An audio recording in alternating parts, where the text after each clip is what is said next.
بسم اللہ الرحمن الرحیم۔ ویڈیو دیکھنے والے معزز ناظرین کو میرا السلام علیکم۔ ناظرین محترم، پیپلز پارٹی کے گرو اور مفاہمت کے بادشاہ کہلانے والے آصف علی زرداری کی طرف سے ڈائیلاگ کی تجویز پیش کی گئی ہے۔ قومی اسمبلی میں تقریر سے قبل انہوں نے پارٹی کے سینئر حکام کا ایک اجلاس بلایا اور اس میں تجویز کیا گیا کہ حالیہ مشکل ترین حالات میں مذاکرات لازم ہیں اور پارٹی کو پہلے اتحادی جماعتوں کے اندر مفاہمت اور مصالحت کی فضا پیدا کر کے مذاکرات کی راہ کو ہموار کرنا چاہیے۔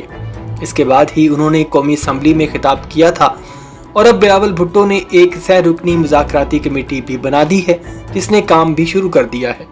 اس کمیٹی کے کنوینر سابق وزیر اعظم مخدوم یوسف رضا گیلانی ہیں۔ نوید قمر اور قمر الزمان قاہرہ اس کے رکن ہیں۔ اس کمیٹی نے پہلی ملاقات شاہ زین بگٹی سے کی ہے۔ اس سلسلے میں اہم بات یہ ہے کہ پیپلز پارٹی اتحادی حکومت کا تو حصہ ہے لیکن پی ڈی ایم میں شامل نہیں۔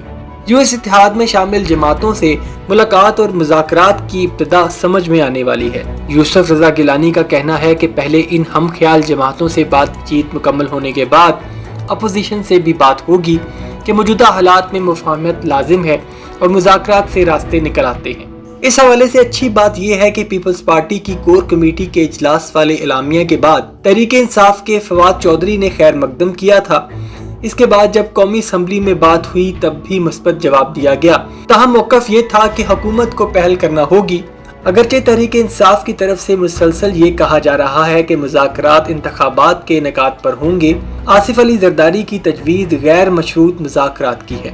ان کے مطابق جب مل بیٹھیں گے تو مسائل بھی حل ہوں گے۔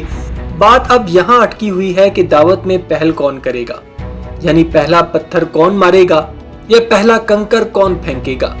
اس لیے کسی نے تجویز کیا کہ وزیر اعظم فون اٹھائیں اور عمران خان کو مدعو کر لیں۔ تاہم ابھی کپ اور لب کے درمیان فاصلہ چلا آ رہا ہے اور اسی کو طے کرنے کے لیے پیپلز پارٹی کی مصالحتی کمیٹی نے کام شروع کر دیا ہے اور فریقین سے بات مکمل ہوگی تو مذاکراتی میز سجنے کا امکان بھی ہوگا۔ ہم نے ہمیشہ اور مسلسل مذاکرات پر زور دیا ہے، اس لیے تحفظات ہوتے ہوئے بھی تنقید سے گریز کیا۔ توقع تھی کہ آخرکار ان حضرات کی سمجھ میں بات آئے گی اور انا پرستی سے باہر نکل کر قومی سوچ اپنا لیں گے۔ یہ سب اپنی جگہ۔ دکھ یہ ہے کہ سارے تنازع کی وجہ سے عوام کے حقیقی مسائل کی طرف سے توجہ ہٹ گئی یا پوری نہیں دی جا رہی اور سارا زور ایک دوسرے کے خلاف جواب الجواب پر ہے۔ بعض اوقات الیکٹرانک سکرینوں پر یہ دلچسپ منظر بھی نظر آتا ہے کہ ایک ہی وقت میں ایک ہی شہر یا 2-3 مختلف شہروں میں میڈیا سے گفتگو کے منظر نظر آتے ہیں اور ہر کوئی دوسرے کی عیب جوئی کر رہا ہوتا ہے۔ حالانکہ دین فطرت ہے کہ مسلمانوں کے ہاتھ اور زبان سے مسلمان محفوظ ہوتا ہے، لیکن یہاں حالات ہی مختلف ہیں اور ہر کوئی اپنے اپنے موقف پر ڈٹا ہوا ہے۔ صورتحال اب یہ ہے کہ پاکستان کے مسلمانوں نے پہلے معاشی کمزوریوں کے بہانے مہنگائی کی، پھر رمضان المبارک کی آمد والی روایتی شان دکھائی اور اب آخری عشرے میں عید والی گرانی شروع کر دی گئی ہے، اور یہ سب اس کے باوجود ہے کہ عوام کی قوت خرید میں کمی ہوئی ہے۔ اس کا اندازہ یوں لگا لیں کہ بازاروں میں عید کی خریداری کا رش تو شروع ہو گیا ہے لیکن خریداری معمول سے کم ہے۔ اکثر گاہک قیمت سن کر آگے بڑھ جاتے ہیں اور مجبوراً خریداری کی جاتی ہے۔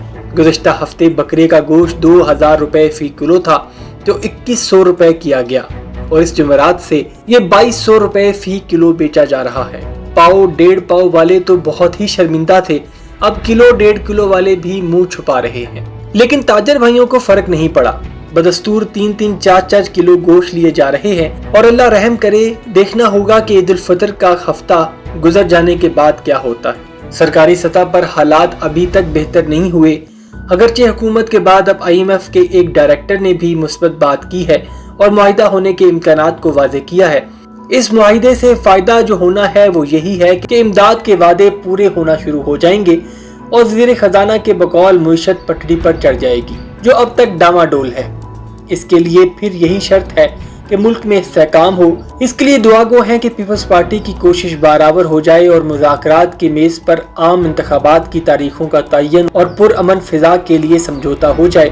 یہ امر تمام جماعتیں تسلیم کرتی ہیں کہ معاشی استحکام کے لیے سیاسی استحکام کی شدید ضرورت ہے جو مفاہمت سے ہی ممکن ہے۔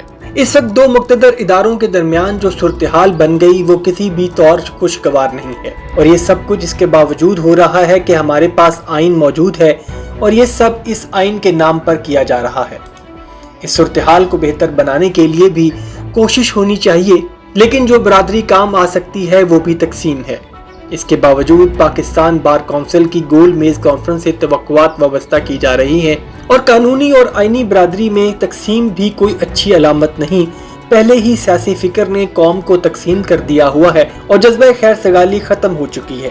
حالیہ سیاست تو ہماری سابقہ سیاست کے پاس بھی نہیں ہے کہ سابقہ ادوار میں مذاکرات کا خانہ خالی نہیں چھوڑا جاتا تھا۔ اب بھی قومی مذاکرات کی ضرورت ہے، اور جو بھی اس حوالے سے کام کرے اس کی حمایت کر دینا چاہیے، اور امید کرنی چاہیے کہ نتائج مثبت ہوں گے، اور پاکستان کی 75 سالہ تاریخ میں آئینی اداروں کے درمیان ایسا تناؤ کبھی بھی نہیں آیا۔ اللہ سبحانہ و تعالیٰ سے دعا ہے کہ وہ ملک پاکستان کے حق میں سب کچھ ٹھیک کر دے۔ آمین ثم آمین۔ ابھی تک کے لیے اتنا ہی، ملتے ہیں اگلی ایک نئی اپڈیٹڈ ویڈیو میں۔ اپنا بہت سا خیال رکھیے گا اور چینل کو سبسکرائب کرنا مت بھولیے گا۔ اللہ حافظ۔